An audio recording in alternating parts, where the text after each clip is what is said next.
Hi friends, అందరికీ నమస్తే. ఇవాళ అయితే చాలా అంటే చాలా బాగుంది. ఎందుకంటే ఇంకా నామినేషన్ ఉండే, ఇంకా ఇంటి సభ్యులే వాళ్ళంతా కలిసి పాపం ఈ అవినాష్, తేజ, రోహిణి మీద వీళ్ళకే వేసేటోళ్ళు. కానీ బిగ్ బాస్ అయితే ఈ పని అయితే చాలా మంచిగా చేసిండు. ఇంటి సభ్యులు వాళ్ళని, పాత వాళ్ళని, వాళ్ళ ఇంట్లో ఎక్స్ ఇంటి సభ్యులు వాళ్ళని పిలిపించి నామినేషన్ చేయించాడు. సూపర్ ఉంది. ఫస్ట్ అయితే సోనియా వచ్చింది. సోనియా వచ్చి యష్మి, ప్రేరణని, నిఖిల్ని చేసింది. సూపర్ ఏంది, ఆమె వర్షాన్ని మస్తు చెప్పింది. పాయింట్స్ అయితే మంచి పాయింట్స్ చెప్పింది. సోనియా కరెక్టే చేసింది. సోనియా అంతా తీసేసుకుంది, బయటికి కక్కేసింది, పుల్లలు పెట్టి బయటకు వచ్చేసింది. చాలా గొడవ అయిపోయింది. తర్వాత ఇంకా యష్మిది వాళ్ళు, నిఖిల్ వీళ్ళు గొడవ పెట్టుకుంటారు. తర్వాత మన బేబక్ వచ్చింది.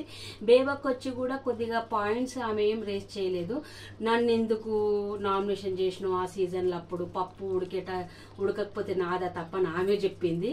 ఆమె ఎవరిని చేసింది? నిఖిల్ని చేసింది, పృథ్వీని చేసింది.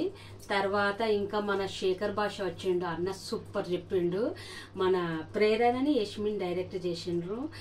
చాలా అంటే చాలా, మనము చెప్పలేని అన్ని వాళ్ళు వచ్చి, మనము ఆడియన్స్ చెప్పలేనివన్నీ వాళ్ళు వచ్చి చెప్పిండ్రు ఫ్రెండ్స్. చాలా సూపర్ అవుతుంది. ఆ నలుగురి టీంలనే ఎవరు, నిఖిల్, పృథ్వీని, యష్మిని, ప్రేరణనే చేసుకుంటారు. సూపర్ ఉంది. ఇంకా రేపు ఎవరు వస్తారో తెలియదు. నా రివ్యూ నచ్చితే లైక్ చేసి సబ్స్క్రైబ్ చేయండి ఫ్రెండ్స్. అంతవరకు బాయ్, గుడ్ నైట్.